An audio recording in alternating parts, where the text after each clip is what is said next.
Hi, welcome. My name is Charlotte. I love colorful and sparkly makeup.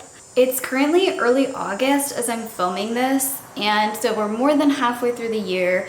A lot of people have been doing like sort of mid-year plan to pan check-ins. Personally, I haven't finished a lot of makeup this year, but at this point in the year, I do have a lot of makeup that's sort of like hanging on for dear life, and I think if I just sort of re-strategize for the remaining like 5 months of the year, I think I could turn a lot of these into empties by the end of the year. So I'm not gonna do like an exhaustive update right now, going through which of my plan to pan goals I've hit this year. I will try and do an update at the end of the year, but I'm just going to talk you through the products that right now in my collection are like the low-hanging fruit for finishing that I'm trying to focus on for the rest of the year and hopefully track some progress. I'm not necessarily thinking about this as like a formalized project pan per se, but I am gonna try to be diligent about taking like progress photos or videos. And it'll depend on how much progress I make, whether I update this once every few months or whether I just give you an update at the end of the year. But I've been sort of like making progress on these in my own time throughout the year, and I think that tracking the progress, putting some line markings, doing that kind of thing will help re-motivate myself to really get these out of my collection by December. A lot of these are Complexion products because those are the things that, you know, we go through a little bit faster. So I'm gonna start with some of those. And like, honestly, some of these are laughable how close to the end I am. Like this one, for example, which is already just a mini. This is the e.l.f. Liquid Poreless Putty Primer. I like this a lot. I also like the putty version of this primer in the pot, but I do find the liquid one is just like easier to use. I would repurchase this in the future, except that I have the putty version in my collection as well. So for that reason, I don't need to have like two versions of this primer kicking around in my collection, and I really want to get this out by the end of the year. I really don't think this will be hard because I like using this a lot and it's like so little. So I'm gonna put a marking on that, and that'll just be fun to see how many uses that is, because I really think that could just be like a few more uses. Something else in that same boat is this NYX Bare With Me Serum Concealer. Now I stopped using this actually for a few months, and I was kind of saving it because I've been meaning to film some footage with like swatches of all my Complexion products just to compare the shades. Stay tuned because I do hope to edit that together into a coherent video, but I did finally take that footage. So now I'm sort of like reintroducing this into my makeup routine. I was just worried that I would one day find that this was like suddenly empty, because I have seen other people pan this, and I don't think that the, you know, the airless pump thing, I don't think it goes all the way to the top. So I don't know exactly at what point this will stop pumping product out. But I do like that you can use all of the product in the package with this airless pump feature. And I really like this concealer. I am sad to see it go, especially because I'm now boycotting NYX, so I won't be repurchasing this. But I do have other concealers in my collection that fulfill the same role. So this, you know, component doesn't need to be sitting around anymore in my stuff. Here's another concealer that is so close to being done. It's absurd. This is the CoverGirl Smoothers Concealer in the shade Light. I really loved this concealer, and I would consider repurchasing it, except that, you know, there's always so many things that I, you know, want to try. So I don't know if this will be a repurchase, probably not right away, but yeah, I'm so close to the end. I will say I don't go through this very fast. I used to sometimes use this all over my cheeks, so like I could do that if I wanted to, just really focus for a few days, but for now what I use it for is just the very inner corners of my eyes. It's like kind of a skin tone shade for me, so it's nice for the summer rather than giving me like that ghostly brightening effect that my other concealers give me in the summer. I look so pale in this footage, by the way, but this is, I'm a little bit less pale than this in real life, just a little bit. The other nice thing about this for the under eyes is that it's very pink. After doing that like swatching footage, I realized this is even more pink than I thought. but it does work well for sort of color correcting the under eyes. So I will probably dig into this a little bit, but I'm not an experienced panner. I don't really know what to expect after this goes down into the packaging, but yeah, probably another few weeks on this. This next product I've actually already cut into the packaging. This is the ColourPop Pretty Fresh Tinted Moisturizer in the shade Light 8N. This used to be my holy grail, and I at one point had 3 of them, 1 open and 2 in backup, and that was where I was at when I sort of like started getting more into complexion makeup and wanting to try different things. Before that, I had just always repurchased this one shade of this one tinted moisturizer, which was really one of the only complexion products I'd ever tried. So I have been trying to pan those same bottles now for a year and a half. I did finish one last year. I opened the first of the backups, and I've now cut into that one. So I do have 1 full bottle left in backup. It's okay because, you know, I like this product a lot still, and it's a lot sheerer than any of my other complexion products right now. So it does fulfill a role and I still use it, but I'm often like mixing it with concealer, honestly, because it's like a little more sheer than I like these days. But anyway, I decanted this and it's now in this moisturizer pot. It really doesn't look like a lot. I don't use tons of it at a time. So probably this is gonna be like maybe 3 more weeks or so. But I've been using it every day. I've been seeing steady progress on it, so I'm feeling good about this one. And then to be able to open that 3rd backup bottle will be just such a good feeling. I have this Halo Glow setting powder from e.l.f.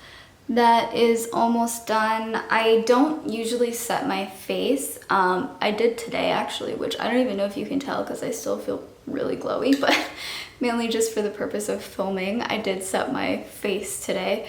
But usually I have very dry skin, and while I don't necessarily like want to look 100% glowy, in theory, my skin gets more dry throughout the day, not more oily.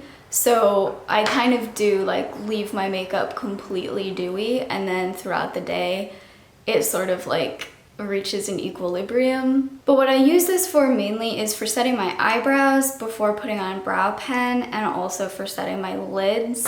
So I do go through this. There's no reason why I urgently need to get this out of my collection. I just figured it would be fun to track it since I am getting close to the end.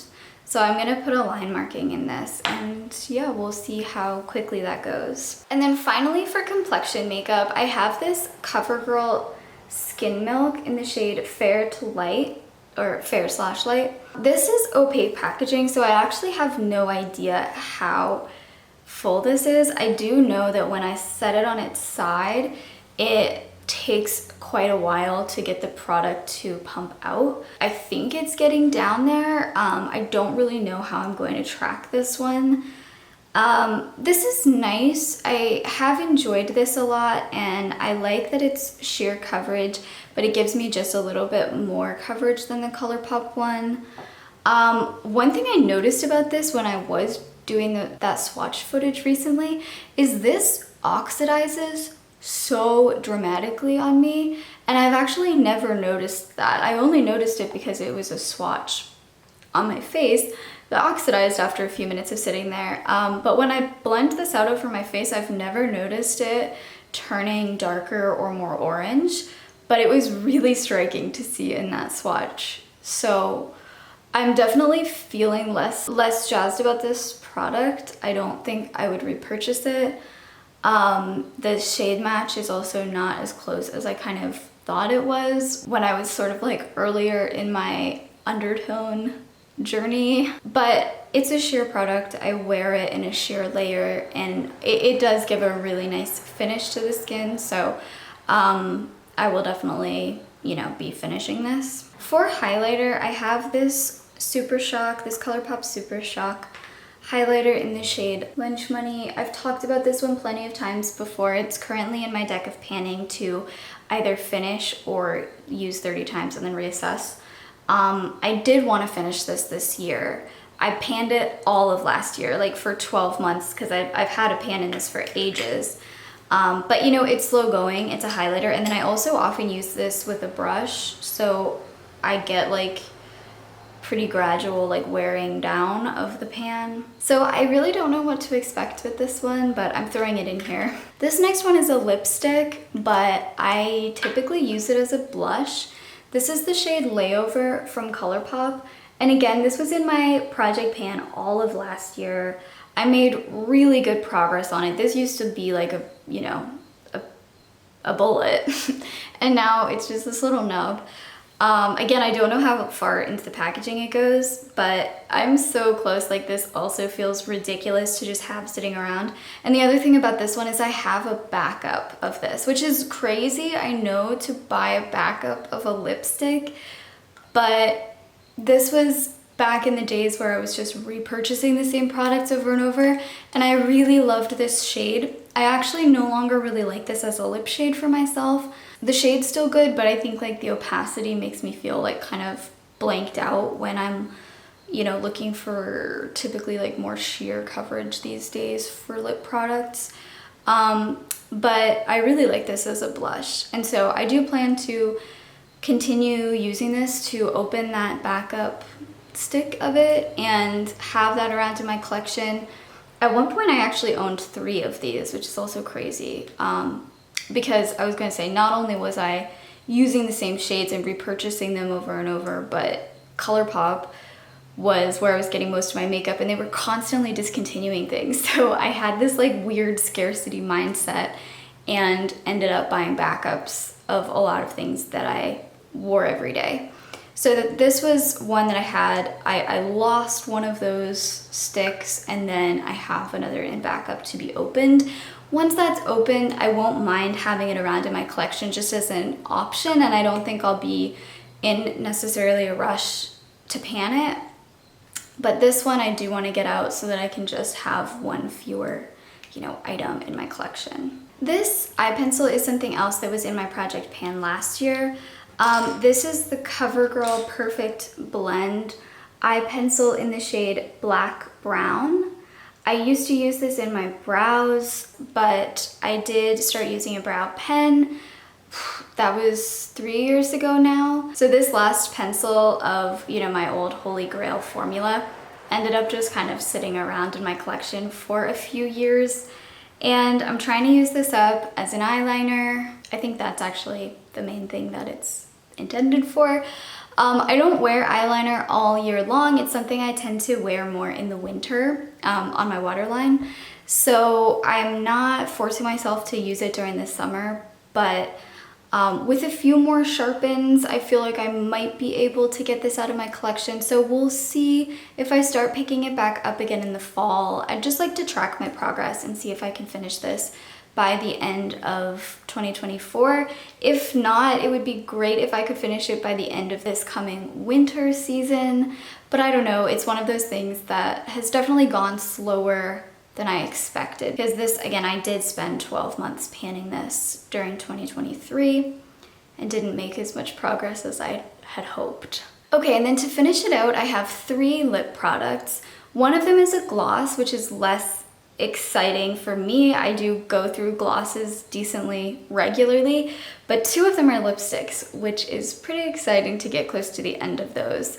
But to start with the gloss, this is just a clear gloss from Quo Beauty. This is a Canadian brand, and when I recently, a few months ago, moved from Canada to the US, and when I did, I purchased a backup of this. PSA, don't buy backups of makeup. But I don't necessarily regret it because I do like this a lot. This is like a plumping gloss. It has like a minty feeling, and I noticed like some plumping, I think. I liked it enough to feel like I wanted to have it around because I was going through this pretty quickly. But I still think it's a bad idea to buy backups of makeup, and actually it's already happened where like there's multiple clear gloss formulas that have come onto my radar since I purchased the backup of this that I, you know, would kind of rather try rather than having a backup of something I've already tried. But that's okay. I do like this, like I said, But again, as with the other things and the other backups in my collection, I might as well just get it down to one version of each thing. And so I'm kind of ready to start tracking my progress on this. I do make organic progress on it, so that's why I'm down here, you know, probably close to 2/3 of the way done. And then for some exciting lipsticks. So I have this Kaleidos lip clay in the shade Adobe. This is a holy grail shade for me. It's a My Lips But Better. I love this formula, and this is absolutely my favorite shade that I have it in. And I've noticed when comparing it to the application of my other lip clays that this was getting really close to the end and I wasn't getting a lot of product left on it. I could also see from the bottom, I don't know if you can see here, there's like a part where the color is lighter up here and then there starts to be color again down here. It's because the doe foot doesn't actually reach all the way to the bottom, unfortunately. But I could see that I had sort of like started to scrape the walls and clear off all the product in this area and above. So I did take the stopper out of this and I started getting a lot more on the applicator. I would consider repurchasing this. I think I have a lot of lip products to work through in my collection right now, so I probably won't right away. But it's really cool to have almost worked my way through a lipstick, like a matte kind of lipstick formula. My lip category has been something where I've kind of generally been like searching for things that work. I haven't always had a lot in my collection that I really enjoyed or felt like it suited me. And so it's kind of cool to have one that I really did agree with and to be working my way through all of it, getting my money's worth, all of that. That's pretty cool. I don't do that often with lip products. Okay, and finally, this is the NYX Soft Matte Lip Cream in the shade Los Angeles. This is another shade that I think is just perfect. I love it for myself. It's like a brown, kind of plummy. Let me swatch both of these for you actually. So here is the Kaleidos. I would personally call this like a brown peach. It looks really warm on my lips. This is the NYX in the shade Los Angeles, and I just love this shade. I would call this a warm, plummy brown, maybe, or like a brown plummy mauve. I love how this is like, I feel like it's a warm mauve, but on myself it reads kind of cool, so I like wearing this with cool toned looks, with mauves, that kind of thing. And I just find it so flattering and effortless. I also really love the formula of those soft matte lip creams. I purchased this in April 2023, and I would be kind of sad to have this out of my collection because I bought this in France actually, which is funny. I know it's not like an exotic product per se, but they didn't sell this shade in North America for whatever reason, just because like NYX has these like huge shade ranges and they're not always all sold in the same regions. But again, I'm not purchasing from NYX, so I wouldn't repurchase this shade. So I don't know, I feel like I sort of hunted this down. It was a perfect shade for me, and I will be kind of sad to have it leave my collection.